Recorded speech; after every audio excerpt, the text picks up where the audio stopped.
Hi, so this is Tim, and the black box log from the flight today is quite interesting, so I'm going to talk you through what happened here. The program you're looking at here is the Betaflight Black Box Explorer.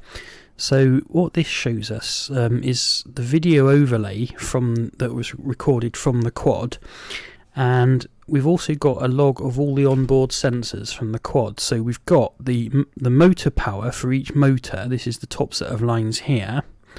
This is also shown up here, and I'll explain later. We've got the gyros, which tell you what your orientation is in space. The middle set of lines here. There'll be roll, pitch, and yaw. There'll be 3 lines here, and also the accelerometers tell you how much you're accelerating in X, Y, and Z. So if you're not accelerating, these lines are flat. So there's only activity here when the quad is changing direction. And these will scroll along. Up here you've got the position of the sticks on the radio transmitter, and this thing on the left hand side represents represents the quad as if you're looking down on top of it, and this will move around as the quad moves, and each of these motors here is a pie chart, and which represents the amount of power on that motor at that instant in time, so you'll see those changing. So if I start this log playing, you can see I've already armed the quad, and here comes the OSD, the on-screen display, and link quality is 100%. So here we go, we're going to start to move shortly. So the motor powers are ramping up, and we just do a little test blip on the throttle and stop, and then I'm going at 10% speed at the moment, so let's just speed that up a bit, and then eventually we take off and start to fly. Alley-oop.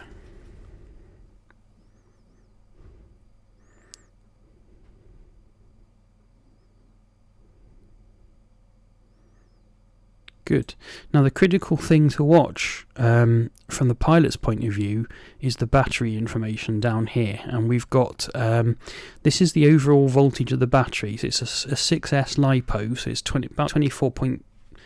about 25 volts actually when fully charged, and this is the average voltage per cell. So there are 6 cells, so if you divide that by 6 you get roughly 4, so 4.12 volts per cell, and we don't want to run them below about 3.2 volts at the absolute minimum, but 3.5, 3.6 volts, ideally you'd want to stop flying. And this figure here is the number of milliamp hours drawn from the battery. So it's a 2200 milliamp hour battery, and we're currently up to 57, and that will start ticking up as we fly.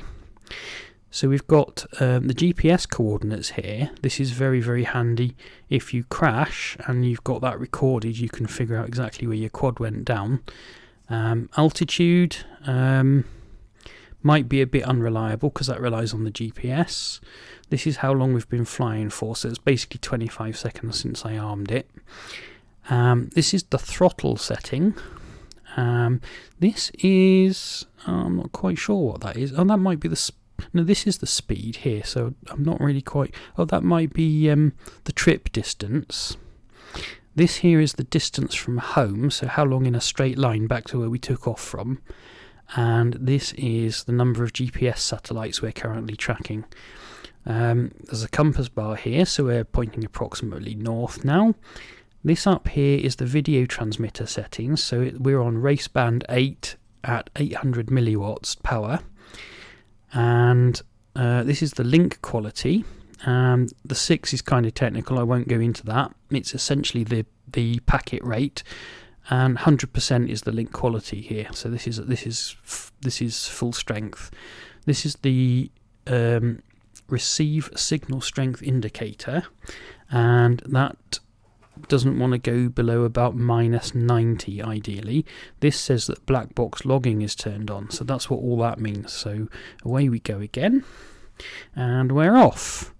Now we're in air mode here, which means we're in fully manual flight. There's no self-leveling going on here or anything. And as we come down to this end of the field, trying to keep the height low. As we come down to this end of the field, we peak top speed here at 79 kilometers per hour as we do this handbrake turn at the end of the field. And you can see all the sensors going crazy as I do that turn. And away we go, back up to the other end of the field. And I just speed this up again to 100%. And okay, so we're about 250 metres from home. We've done 500 metres so far, half a kilometre. And this is where it all starts to go pear-shaped, and I'll slow the video down a bit here. Why is it stopped? There we go. I'll slow the video down a bit here. You can see the video starting to break up already, interestingly. Link quality is still 100%. RSSI is going down a bit, and here we start to lose video for a few frames already, and then we get it back a bit. And I'm surprised how early it went, actually. I must have been well behind the hedgerow. RSSI dBm. Okay, I'm getting a warning here. It's at minus 94. Now the transmitter will be automatically ramping up the power at this point, but watch the quad here. We're still in the air for quite a while after we lose video, and then this is the impact point here, bam, and then it rolls a bit,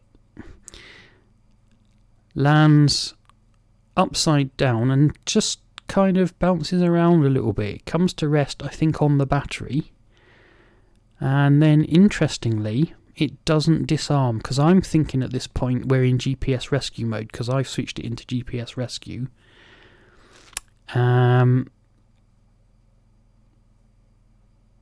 But the quad seems to be upside down on its belly trying to tunnel to Australia on the ground. So we've got all these oscillations going on. Goodness knows what's happening. Now, it seems to have caught something and almost flipped itself over at one point.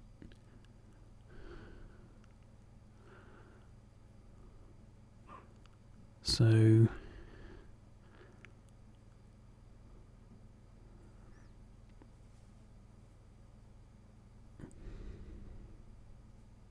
now, interestingly, this motor here that's not running is the one that got very hot.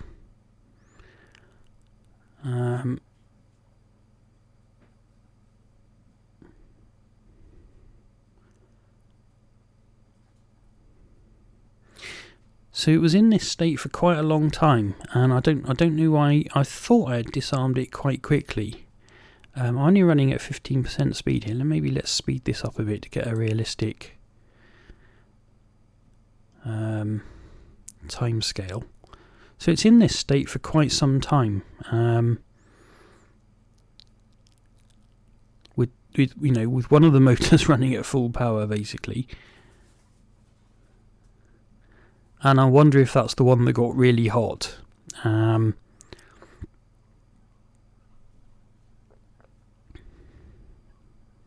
So we're coming up to the end of the video now, and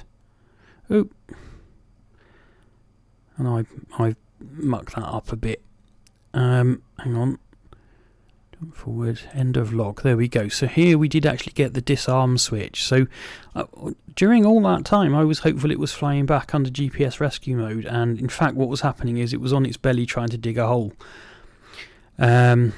So there's probably something to be learned there. I don't know what, but anyway, that's the black box log. I thought you'd find that interesting, and I shall clean it up and maybe replace that motor again and see what happens, and we'll have another trip. That's it for now. Thanks for watching, and goodbye.